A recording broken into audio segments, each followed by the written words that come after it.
Hi students, welcome to another session of my class. We are discussing novel Candide by Voltaire. Let us continue the summary of novel, chapter 24.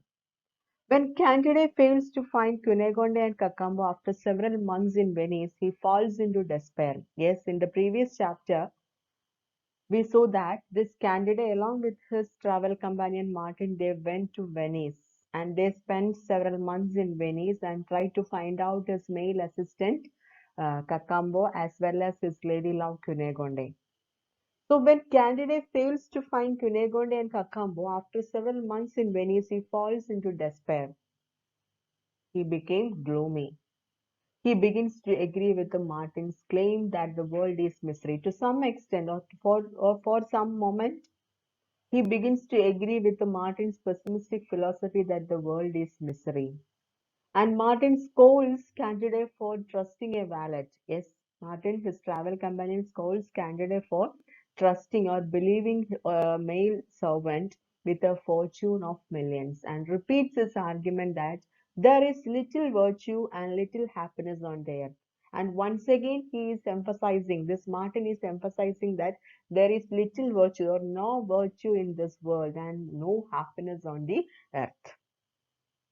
On the street, Candide sees a pretty young woman and a young monk walking arm in arm with happy expressions on their faces. Yes, on the street, suddenly this Candide sees a couple that is walking arm in arm with happy expressions on their faces. That is a pretty woman and a young monk. When he approaches them, that is Candide, when Candide approaches them, he suddenly discovers that this girl is Paquette. And we readers know this character, Paquette, in the first chapter itself, that is the mistress of Pangloss in the Cassin's Baron's castle. So he discovers that the girl is Paquette and the monk is named Brother Giroflee. And Paquette, Pangloss' old mistress, confirms Pangloss' story that he caught syphilis from her. Yes, in the previous chapter, we readers got a notion that this Pangloss was not died and he became a beggar, and he explained his story that he got one disease from this Paquette, that is syphilis. And here, Paquette, that is Pangloss' old mistress, she confirms that Pangloss' story that he caught syphilis from her. A surgeon took pity on Paquette and cured her. A surgeon, a doctor, took pity on her and he tried to treat her and cured her. And in return, after that, in return, she became the mistress of this surgeon. The surgeon's jealous wife beat Paquette every day. But the surgeon tired of his wife and poisoned her while treating her of a common cold. The surgeon's wife beating her every day, and after that, the surgeon became tired of his wife's character and at last he poisoned her while treating her of a common cold. After the death of his wife, this wife's family sued him and so he fled away from that place.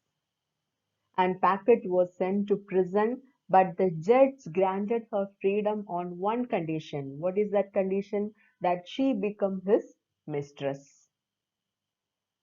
When the judge tired of Paquette, he turned her out. After some time, this judge tired of Paquette and he did not like her and he turned her out. And she resorted to prostitution. At last, she is forced to accept this profession of prostitution. Brother Giroflee is one of her clients, and Paquette appears happy to please him. Yes, Brother Giroflee is one of her clients. At present, she is spending time with this monk, and Paquette appears happy to please him. Giroflee's parents have forced him into the monastery to increase his older brother's fortune. Yes, this Giroflee's parents are uh, forced him to enter into the monastery. Actually, this Giroflee does not like this monastery. He hates the monastery because it is rife with the petty intrigue. At last, Candide gives the two money to ease their sorrows. From this chapter, the what we understand that is Candide he is once again trying to find out the optimistic elements or optimism in this world, while Martin is emphasizing that pessimistic reality is existing in this world. And when Candide sees a pretty young woman and a young monk walking arm in arm, he believes that these couples are very happy, and he is trying to bet with Martin. But when he approaches them and try to find out the realities behind their life, and Martin emphasized that what he is right, what he is telling is right. And moreover, once again, a new character turns out to be an old character in a new role, that is Packet. So, appearances is not reality. And once again, this candidate believes that uh, money make people happy. At the end of this chapter, we can see that candidate gives the two money, these two people.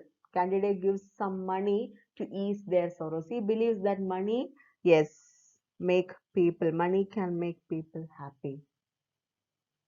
So these are the main points that he discussed here. Once again, a new character turns out to be an old character in a new role is appear in this particular chapter, and two philosophies. And again, this candidate is still he is standing in his own philosophy of optimism. He is trying to find out happier elements or elements in this world. And this is chapter 25. And candidate visits Count Pococurante in Venice. The wealthy count has a marvelous collection of art and books, but he is unable to enjoy any of it. Yes, Candide visits Count Pococurante in Venice, and the wealthy count has a wonderful collection of art and books, but he is unable to enjoy any of it. He has a wonderful collection of art and books and everything he has, but he is unable to enjoy. He has no happiness. He is unable to enjoy any of these books or collections.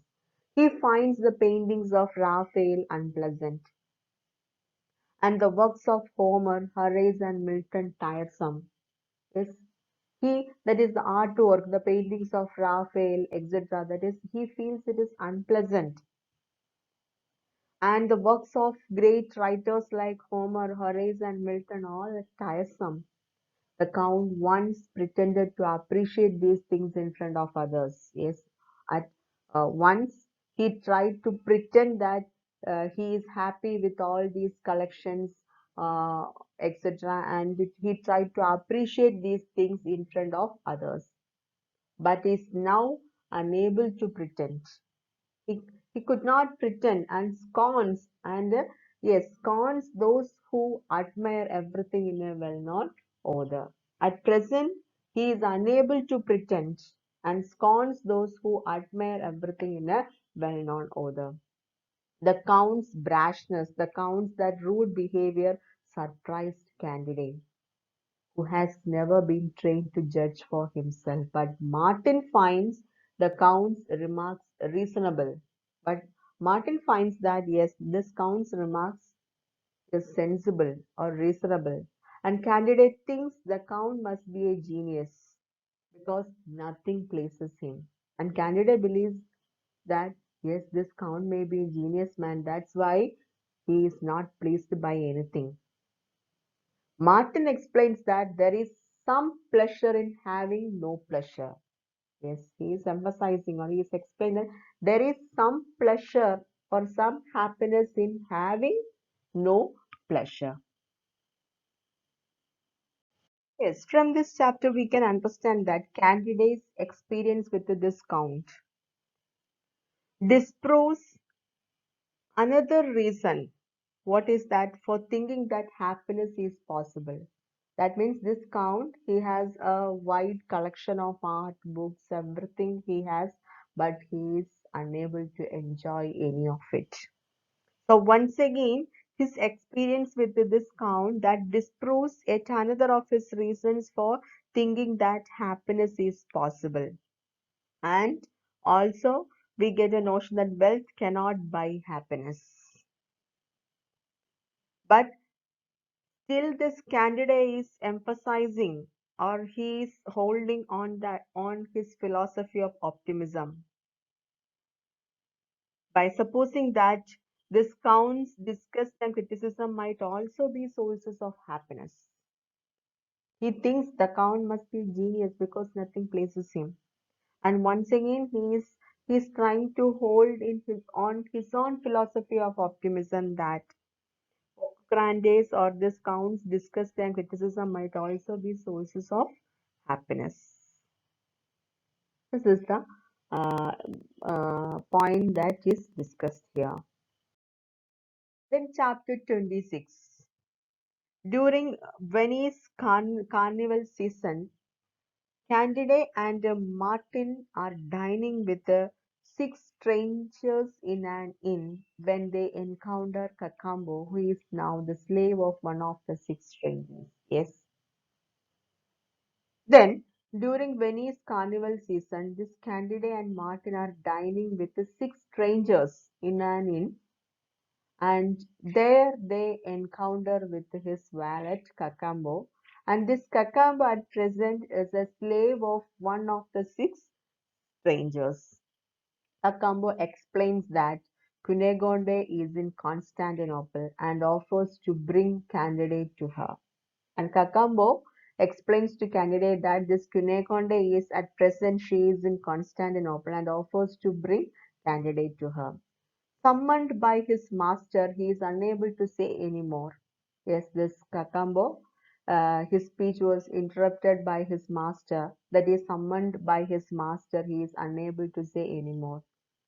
And Candide and Martin converse with their dinner companions and discover that each is a deposed king from a different corner of Europe. When they converse with these strangers or dinner companions, they discover that this Candide and Martin discover that each is a deposed or exiled king from a different corner of Europe.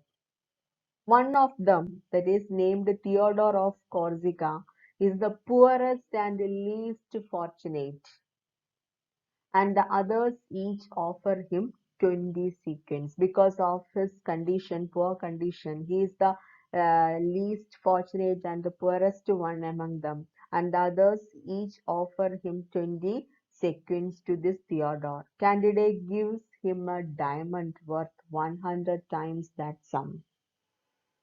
The kings wonder about his identity and the sources of his generosity. Yes, in this chapter, we can understand that this candidate get an idea or get an information regarding Cunegonde from Cacambo, and Cacambo is still loyal to his master, that is candidate. But at present, he is a slave uh, slave of one of the six strangers. And Cunegonde is, yes, still out of his reach. That is, candidates. Still out of his here means candidates, yes, still out of his reach. And Candide and Martin, yes, converse with their dinner companions and they identified these people, that is, they are exiled or deposed king from different corners of Europe. And once again, Candide, yes, gives them money, and these people wonder about his identity and the sources of his kindness and generosity. Then, chapter 27. On the way to Constantinople with the Cacambo and his master, Candide and Martin learned that Cacambo bought Cunegonde and the old woman from Don Fernando, but that the pirate abducted them and sold them as slaves. Yes. Then they decided to go to Constantinople to find out his lady love Cunegonde. So on the way to Constantinople with Cacambo and his master, this Candide and Martin learned that Cacambo bought Cunegonde from that governor, and Cunegonde and the old woman from that governor named Don Fernando, but that a pirate, that a group of thieves that abducted them and sold them as slaves. These Cunegonde and old woman were sold as slaves. Cunegonde has grown horribly ugly because of her harsh realities or because of her experiences. This Cunegonde became an ugly girl, but Candide resolves to love her anyway. But Candide still loves her. Candide purchases Cacambo's freedom, and at last, with his money, he tried to free Cacambo from his master. Candide purchases Cacambo's freedom. Now, this Cacambo is free from his master. Upon arriving in Turkey, Candide recognizes two galley slaves as the Baron and Pan. Suddenly, when they reached Turkey, suddenly this Candide recognizes two galley slaves, and he suddenly recognized that two slaves are the Baron and Pangloss. That is the Baron and Pangloss, two characters that we identified in the first chapter. And Candide also buys their freedom. That means Candide also, yes, with the help of his money, Candide also, yes, sets set free from their masters. At present, this Baron and Pangloss are slaves, and this candidate with his money, he tried to free these two people from their masters, from their master. So Candide also buys their freedom. Here in this chapter, for the second time, both Pangloss and the Baron are found alive after being thought dead. Yes, we readers, we believe that these two characters are died. But for the second time, this both characters, that is both Pangloss and the Baron, are found alive after being thought dead. This happens as though in response to Candide and Martin's argument about relative unhappiness.